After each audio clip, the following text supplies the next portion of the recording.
Hello charms, my name is Ankita and in this video we are going to discuss some basic concepts of macroeconomics, which is the chapter number 2 of economics subject. The first topic is classification of goods.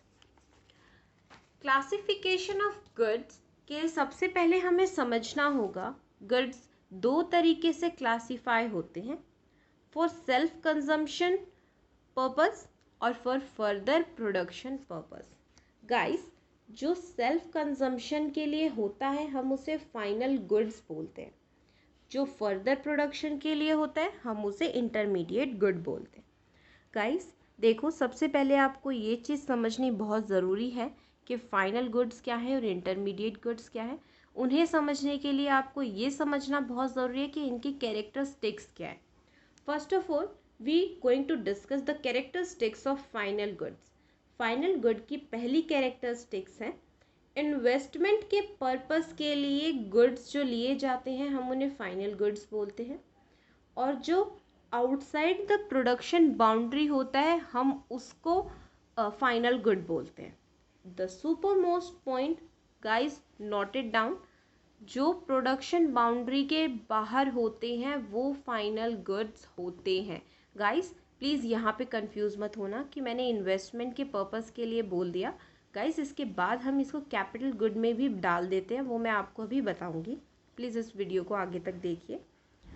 देखो guys, investment purpose, investment का मतलब होता है कि parents अपने बच्चों पे जो इन्वेस्टमेंट करते हैं, खर्चा करते हैं, हम उसको इन्वेस्टमेंट बोल रहे होते हैं.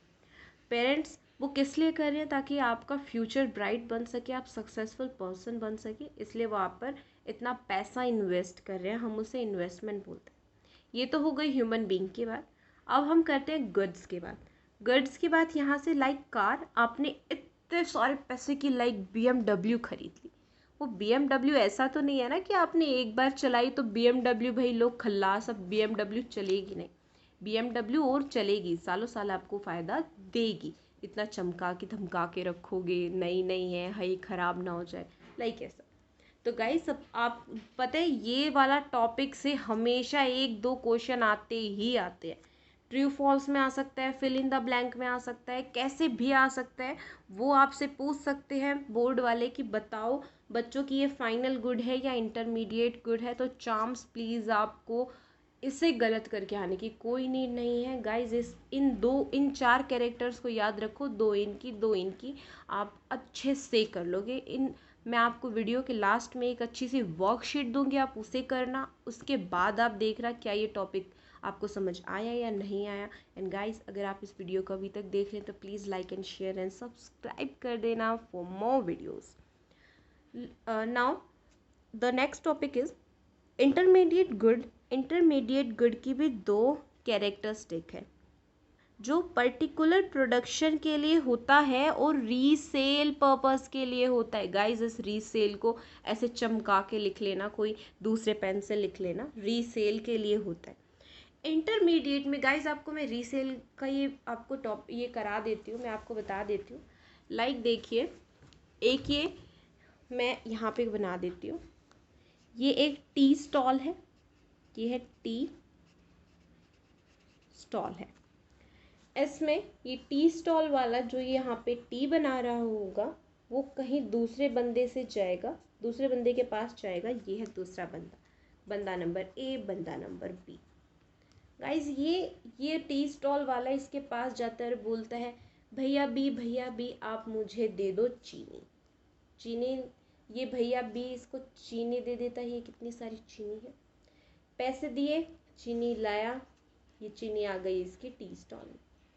अब ऐसा नहीं है कि ये चीनी को सीधा खा लेगा मतलब कि ये चीनी सीधा कंज्यूम कर लेगा अपने लिए. नहीं गाइज, ऐसा नहीं है. अगर ये चीनी को खुद से करता तो हम उसको फाइनल गुड बोलते, उस समय ये फाइनल गुड हो जाता.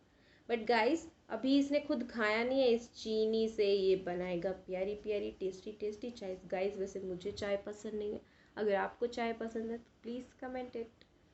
गाइज चाय है और ये चाय बनाएगा और चाय को रीसेल कर देगा. ये चाय बिकने चल पड़ी जिनको चाय पसंद है. देखो गाइस, मोटी मोटी बात ये है कि इसने चीनी खरीदी, पर चीनी इसके पास आई तो इसने सीधा ऐसे गप गप गप गप करके खाई नहीं है, इसने चीनी से चाय बनाई है और आगे इसने रीसेल किया है। तो इसका मतलब ये चीनी बन गई इंटरमीडिएट गुड, ये इंटरमीडिएट गुड बन गई ये चीनी जो लाए थे। गाइज आई होप आपको ये क्लियर हो गया होगा कि रीसेल मैंने क्यों बोला, कैसे बोला।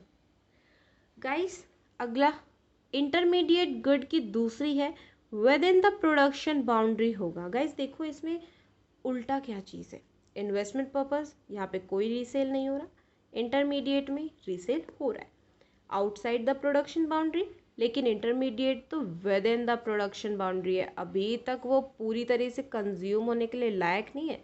लाइक देखो मैंने चाय का एग्जांपल दिया, ये चीनी से बन गई चाय और फिर कंज्यूम होने गई, तो ये चीनी बनी इंटरमीडिएट। नाउ गाइस आगे देखते हैं, कन्वर्ट करने के प्रोसेस को हम वैल्यू एडिशन बोलते हैं। वैल्यू एडिशन लाइक देखो मैंने अभी बोला ये चाय जो बनी ये चीनी थी, इस चीनी में कुछ वैल्यू ऐड हुआ जब जाके ये चाय बना, चीनी में वैल्यू एडिशन हुआ और देन चाय बना। तो इस चीनी में जो वैल्यू ऐड हुई, चीनी थी 20 रुपए की, चाय बनी 40 रुपए की, तो 20 रुपए हमने फर्दर ऐड किया, तो वो था value addition. Guys value addition के बाद गुड अपनी एक्चुअल फिजिकल अपीयरेंस को खो देता है। लाइक देखो जब ये चीनी यहाँ पे थी तो ये चीनी के ऐसे क्रिस्टल्स थे, इसकी फिजिकल अपीयरेंस ऐसे क्रिस्टल्स थी, क्रिस्टल जैसे दिखते थे, पर ये चाय के यूटेंसिल में गई, यूटेंसिल यानी बर्तन, आई होप आपको पता होगा, चाय के बर्तन में गई, चाय बन के बाहर निकल आई, फिजिकल अपीयरेंस गायब हो गई। इसका मतलब वैल्यू एडिशन के बाद उसकी फिजिकल अपीयरेंस अलग हो जाती। Okay, I hope it is clear to you all. Guys देखिए मैं आपको एक और एग्जांपल देना चाहती हूँ। लाइक कॉटन से मैंने थ्रेड्स बनाए, अब वो मोटा मोटा वो सॉफ्ट कॉटन एक थ्रेड में कन्वर्ट हो गया। नाउ चाम्स मैं आपको एक प्रोडक्शन प्रोसेस दिखाऊंगी बिस्किट का। देखिए फार्मर से वीट लिया, फ्लोर मेकिंग कंपनी ने क्या किया, किसानों से गेहूं लिया, वीट फ्लोर मेकिंग कंपनी ने। ये देखिए जब फार्मर से इन्होंने वीट लिया होगा तो इन्होंने कुछ वैल्यू ऐड किया था 1000 पे, लाइक 1000 रुपये का उन्होंने फ्लोर ले लिया, गेहूं ले लिए उन्होंने और फ्लोर कंपनी ने लिया है। उसके बाद इस फ्लोर कंपनी ने क्या किया, वैल्यू ऐड किया। भाई गेहूं थे छोटे छोटे मोटे मोटे से थे, उससे आटा बना, आटा बनाने में उनका 1000 रुपये एक्स्ट्रा आया, इसका मतलब उन्होंने 1000 रुपये ऐड किया। गाइज याद करो वो चाय वाला एग्जाम्पल जिसमें चीनी में वैल्यू ऐड होके चाय बन गई और फिर रीसेल हुई। गाइज ये वैसा ही मैं आपको एक एग्जाम्पल दे रही हूँ, एक प्रोडक्शन साइकिल की जैसे। वीट मोटे मोटे थे, गेहूं का आटा बन गया, गेहूं के आटे से उन्होंने मशीन से बिस्किट बनाने थे, वैल्यू एडिशन फिर भी हुआ होगा, कुछ ना कुछ डले होंगे उसमें, शुगर पाउडर एक्सेट्रा एक्सेट्रा बहुत सारी चीज़ें लगी हैं। गाइस मुझे बिस्किट बनाने नहीं आते, बट पता है कि इतना तो कुछ ना कुछ चीज़ें लगती ही होंगी। उसके बाद बिस्किट्स बेक होके बाहर आ गए। उसके बाद बिस्किट्स को पैक करने के लिए हमें बिस्किट के पैक्स की ज़रूरत होगी।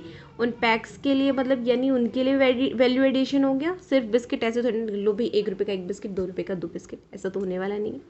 पैक्स में डालेंगे फिर वैल्यू एडिशन हुआ। अब रेडी टू सेल में यानी कि यहाँ से ट्रांसपोर्टेशन यहाँ शॉप तक पहुँचाया, फिर वैल्यू एडिशन हुआ। गाइज ये सब चीज़ें मैं आपको बताना चाहती थी कि इसे हम वैल्यू एडिशन बोलते हैं। गाइज मैं आपको एक चीज़ और बता देती हूँ, जब वैल्यू एडिशन ऐसे होता है तो हम ये वैल्यू एडिशन नहीं गिनते, हम आखिरी में एक प्रोडक्ट की पूरी कीमत गिन लेते हैं कि प्रोडक्ट कितने का बना, बाकी सब वो उसमें इंक्लूडेड होता ही होता है। गाइस एक चीज़ मैं आपको बताना चाहूँगी, with in the production boundary है तो कोई भी प्रोडक्ट अगर with in the production boundary है यानी कि बिस्किट था, ये शॉप पे आने से पहले जितना भी था ये प्रोडक्शन लाइन के अंदर अंदर था। प्रोडक्शन बाउंड्री तो यहाँ पर आई ना, यहाँ पे आने के बाद प्रोडक्शन बाउंड्री ख़त्म हुई। ये ऊपर तो ये जो पैक वाला है ये ऊपर तो production with in the production boundary है ना, और ये आउटसाइड। गाइस जब तक with in the production boundary है, वैल्यू एडिशन का स्कोप हर बार रहेगा 1000। गाइस मैंने इसके नीचे 1000 नहीं लिखे हैं, 1000 ऐसे 1000 करके जब तक with in the production boundary होता है, जब तक ऐसे ही रहता है। प्रोडक्शन वैल्यू एडिशन होता रहता है और होता ही रहता है। गाइस अब एक super duper most important question आया है, एक टॉपिक है गाइस, इसको अच्छे से समझो। फाइनल गुड्स फर्दर दो तरह का होता है, एक तो कंजम्पशन गुड जो कि सेल्फ कंजम्पशन के लिए होता है, और कैपिटल गुड जो इन्वेस्टमेंट पर्पस के लिए होता है। गाइस याद करो मैंने आपको पिछली वीडियो में बताया था इन्वेस्टमेंट पर्पस और आउटसाइड द प्रोडक्शन बाउंड्री और सेल्फ कंजम्पशन के बारे में बताया था। गाइस देखो फाइनल गुड जो सेल्फ कंजम्पशन के लिए होता है हम उसको बोलते हैं कंजम्पशन गुड, और you can say that consumer goods. Capital goods होते हैं दूसरा पार्ट है, ये नंबर 1 फाइनल गुड का पार्ट है और ये नंबर 2 फाइनल गुड का पार्ट है। गाइस आपको सबसे पहले देखना होगा कंजम्पशन गुड्स जो होते हैं वो कितने तरह के हैं। गाइस कंजम्पशन गुड्स देखिए, durable goods, semi durable goods, non durable goods and the services. Guys देखिए ड्यूरेबल गुड्स में मैंने टीवी लिखा है, रेफ्रिजरेटर लिखा है, एक्सेट्रा लिखा है। सेमी ड्यूरेबल गुड्स में मैंने क्लोथ्स लिखा है, शूज़ लिखा है, एक्सेट्रा। गाइस देखो durable goods are those goods जो सालों साल चलते हैं, जिनको एक बार खा लो तो ख़त्म नहीं होते, उन्हें हम ड्यूरेबल गुड्स बोलते हैं। गाइस सेमी ड्यूरेबल गुड्स वो ड्यूरेबल गुड्स होते हैं जो 1-2 साल भाई चलते हैं, ऐसा नहीं है कि अब वो भाई ख़त्म हो गई तो ख़त्म ही हो गए। मैं आपको बुक दिखाती हूँ, देखिए guys. Durable consumption goods are those good जो कि सालों साल सेवरल ईयर्स तक यूज़ होते हैं और उनकी हाई वैल्यू होती है। गाइस देखिए मैंने क्या लिखा था, टीवी रेफ्रिजरेटर। कौन सा टीवी और रेफ्रिजरेटर कम पैसों का आता है, बहुत सारा पैसों का आता है। देखो रिलेटिवली हाई वैल्यू मैंने लिखा है, टीवी, रेडियो, कार, स्कूटर वगैरह वगैरह and etcetera. Semi durable consumption good मैंने अभी लिखा है। सेमी ड्यूरेबल कंजम्पशन गुड वो होते हैं अ पीरियड ऑफ 1 ईयर, जो 1 साल के लिए यूज़ होते हैं, हम उसको सेमी ड्यूरेबल बोलते हैं। और ये ड्यूरेबल से तो कम ही होते हैं। हाँ गाइस ये ज़्यादा महंगे नहीं होते, ड्यूरेबल से कम होते हैं। गाइस देखिए ये ज़्यादा हाई वैल्यू के नहीं होते, जैसे कि क्लोथ्स, फर्नीचर। मैंने मान लिया बहुत महंगे महंगे लहंगे आते हैं, बहुत महंगे महंगे टी शर्ट्स होती हैं, नाइका के शूज़ होते हैं, वॉचेस, टाइटन की वॉचेस, ये सब कुछ आते हैं सेमी ड्यूरेबल में। नॉन ड्यूरेबल और single use consumption goods. Guys non durable वो जो एक बार खा लो तो यानी ख़त्म, खल्लास, okay tata bye bye something.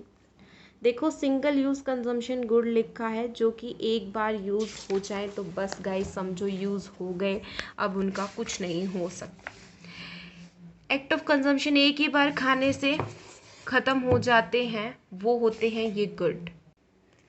I know घड़ी आ गई थी बीच में, घड़ी पहले इस्तेमाल करें फिर विश्वास करें। जोक्स अपार्ट, प्लीज़ टॉपिक पे आते हैं। Services are those non material goods which directly satisfy human bonds. Services सबको पता है, किसको नहीं पता। जो डॉक्टर देता है वो सर्विस, जो लॉयर देता है वो सर्विस, डोमेस्टिक सर्वेंट्स होते हैं, काम वालियाँ आती हैं घर में, वो आपको सर्विसेज दे के जाती हैं, वो सर्विस होती है। The next topic is the capital good for investment purpose. Fixed assets life time, इनकी जो लाइफ टाइम होती है वो थोड़ी बड़ी होती है। कंजम्पशन को एक बार खा लो तो ख़त्म, बस ड्यूरेबल गुड्स को छोड़ के बाकी सबका एक बार कर दो तो बस 1 साल तक, और 1 साल से कम बोलते हैं, ये ज़्यादा लंबे टाइम तक चलते हैं इनके मुताबिक। It is not in production boundary. ठीक है, ये सॉरी, ये प्रोडक्शन बाउंड्री जो होती है वो मिक्स नहीं होते, इन्वॉल्व नहीं होते प्रोडक्शन में इन्वॉल्व नहीं होते। लाइक कौन सी कार प्रोडक्शन में इन्वॉल्व हो जाती है, ऐसा तो कुछ होता नहीं ना। कैपिटल गुड्स वही होते हैं। लाइक देखो, मैं आपको एक एग्जांपल देती हूँ, आपको कार का समझ नहीं आया होगा। जैसे एग्जांपल है, सिलाई मशीन है। सिलाई मशीन आप सभी ने देख रखी होती है। सिलाई मशीन एक कपड़ा बनाती है, मतलब कपड़े सिलती है, सूट बनाती है। अब एक बात बताओ, अगर सिलाई मशीन सूट बना रही है तो कौन सी सिलाई मशीन का कुछ बिगड़ जाता है? कुछ नहीं होता। सिलाई मशीन तो आज भी वैसी है, कल भी वैसी ही रहेगी और कुछ साल बाद भी वैसी रहेगी। हाँ, डिप्रिशिएशन आ जाता है, मैंने मान लिया डिप्रिशिएशन आएगा, पर ऐसा तो नहीं है ना, लो भाई सूट बन के निकला, लो सिलाई मशीन बदल गई, फिजिकल अपीयरेंस ख़त्म। लेकिन इसमें फिजिकल अपीयरेंस ख़राब हो जाती है, इसको छोड़ के थोड़ा बहुत सारे ड्यूरेबल गुड्स कैपिटल गुड्स का पार्ट बन जाते हैं। लाइक आपको इन्वेस्टमेंट पर्पसेस के लिए बता दूं, जैसे कि एक टीवी जो है उसको हम अगर किराए पे दे दें तो वो टीवी जो है, उस टीवी से हम इन्वेस्टमेंट कर लेंगे, उससे हमें फ़ायदे मिलेंगे। टीवी पे इन्वेस्टमेंट कैसे किया? हमने उसे ख़रीद के उस पर इन्वेस्टमेंट किया। अब उसको हमने किसी और को देखने के लिए दे रखा है, वो फर्दर हमें पैसे देता रहेगा, देता रहेगा और देता रहेगा, जब तक भाई वो टीवी उसका आईपीएल ख़त्म नहीं हो जाता, जब तक तो देगा ही। गाइस जोक्स अपार्ट, आगे चलते हैं। Fixed assets during production product के साथ मर्ज नहीं होता।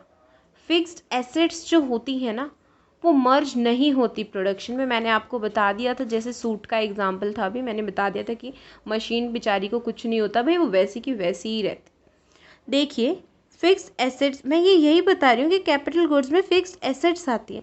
फिक्स्ड एसेट चार्ज नहीं होगी, चेंज नहीं होगी, सॉरी, फिक्स्ड एसेट चेंज नहीं होगी। मैंने अभी सिलाई मशीन का एग्जांपल दिया, भाई सिलाई मशीन चेंज नहीं होती, बेचारी वही वैसी की वैसी ही रहती है। आगे देखिए guys, demand of fixed asset depend on demand of goods. देखो भाई, आपने ये बात बिल्कुल सुनी होगी, 11th में पढ़ा होगा। गाइस क्या होता है, फिक्स्ड एसेट की डिमांड, लाइक टीवी जो है, टीवी की डिमांड, अगर ये टीवीज़ हैं, डिमांड अगर ज़्यादा हुई तो गाइस, अगर ये डिमांड ज़्यादा हो गई, देखो डिमांड इंक्रीज हुई, तो ये टीवी वाला जो सेठ है ना, जेठालाल, वो ज़्यादा टीवी मंगवाना शुरू कर देगा भाई। और टीवी लाओ, और टीवी लाओ, और टीवी लाओ, और टीवी लाओ, और टीवी लाओ, और टीवी लाओ। डिमांड बढ़ती जा रही है, बढ़ती जा रही है, बढ़ती जा रही है। भाई क्या करें, बढ़ गई बढ़ गई बढ़ गई, जेठालाल की मौज, टीवी पे टीवी, टीवी पे टीवी। बट अब आ गया कोरोना काल, ये है जेठालाल, बेचारा मायूस खड़ा है। गाइस देखिए, डिमांड इस बार टीवी की क्या हो गई भाई, गिर गई गिर गई गिर गई, और ये और गिर गई और गिर गई और गिर गई। बेचारा जेठा बोला, नट्टू काका बस इतने ही टीवी बहुत, डिमांड तो बेचारी बहुत हो गई है।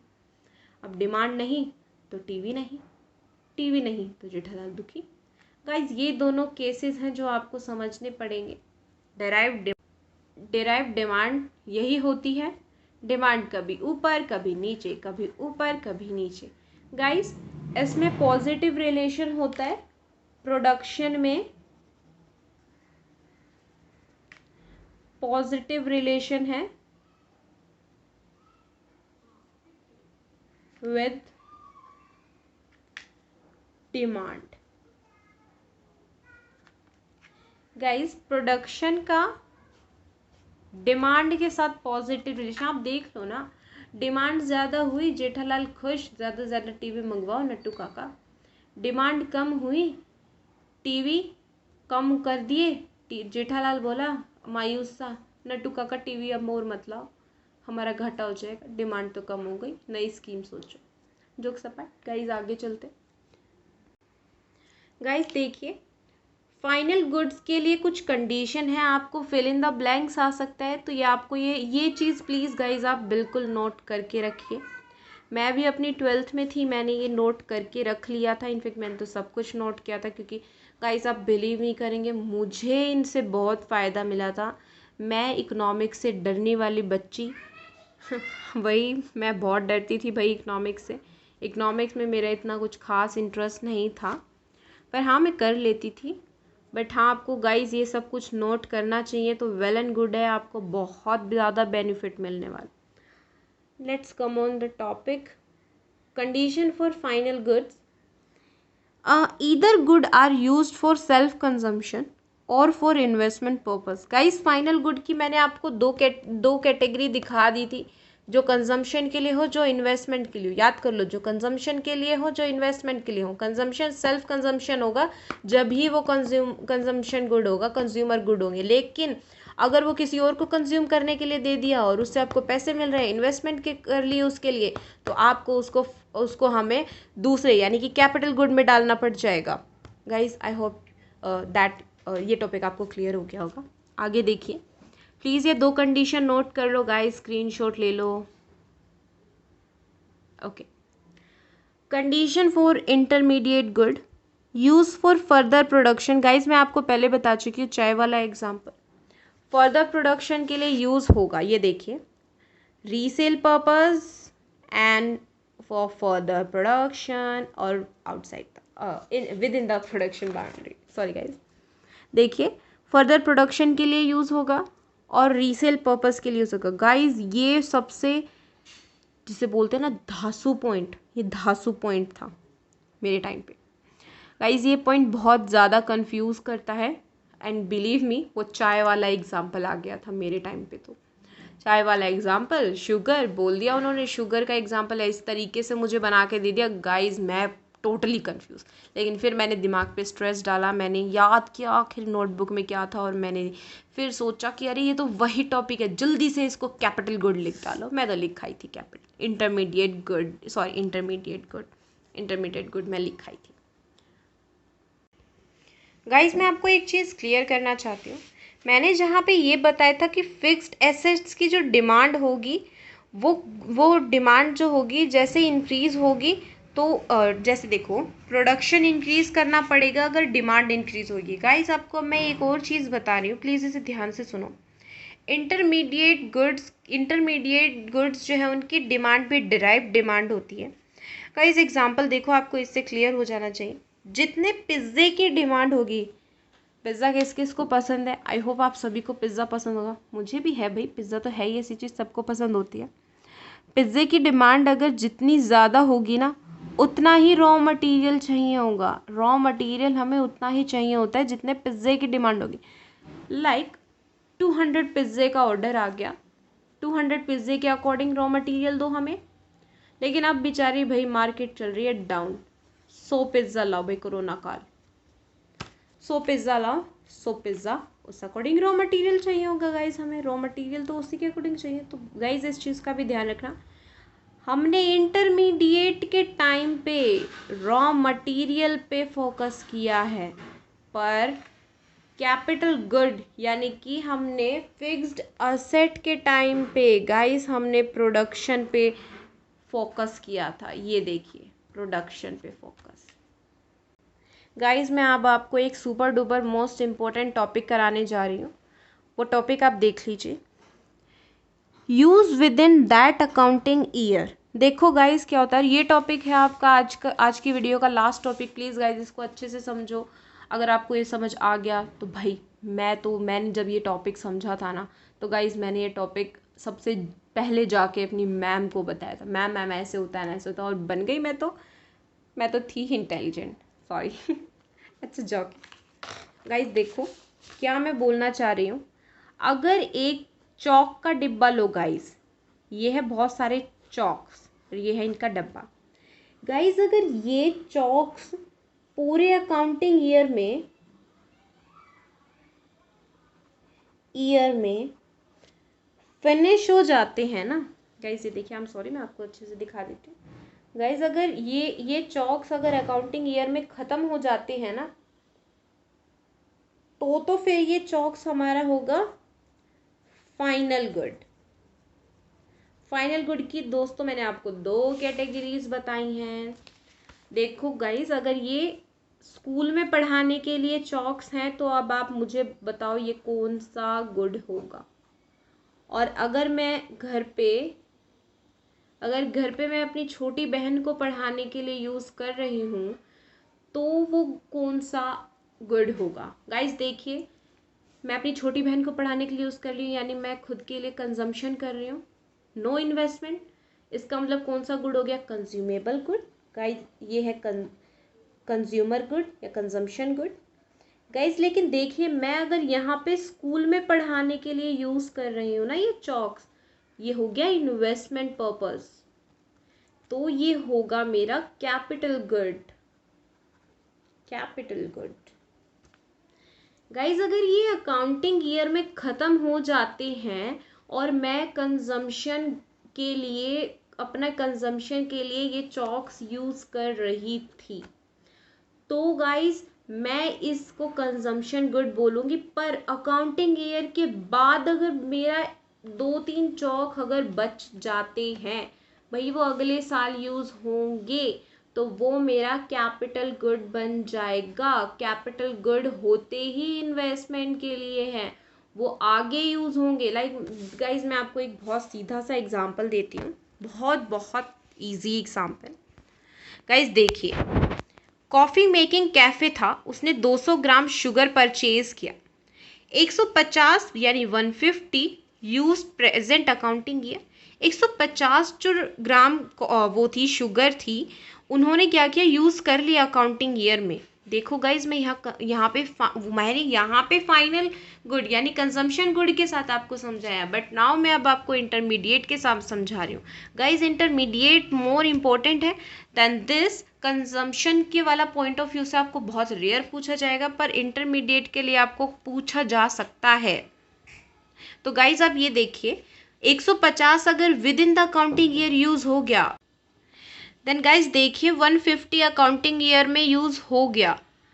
अब मेरी कॉफ़ी वाला एग्जांपल आप याद कीजिए, मैंने क्या बोला था कि वो कॉफ़ी जो थी, चाय वाला जो था, उसमें सारा यूज़ हो रहा था। वो चीनी क्या थी, इंटरमीडिएट। कैसे, क्योंकि उससे चाय बन रही थी।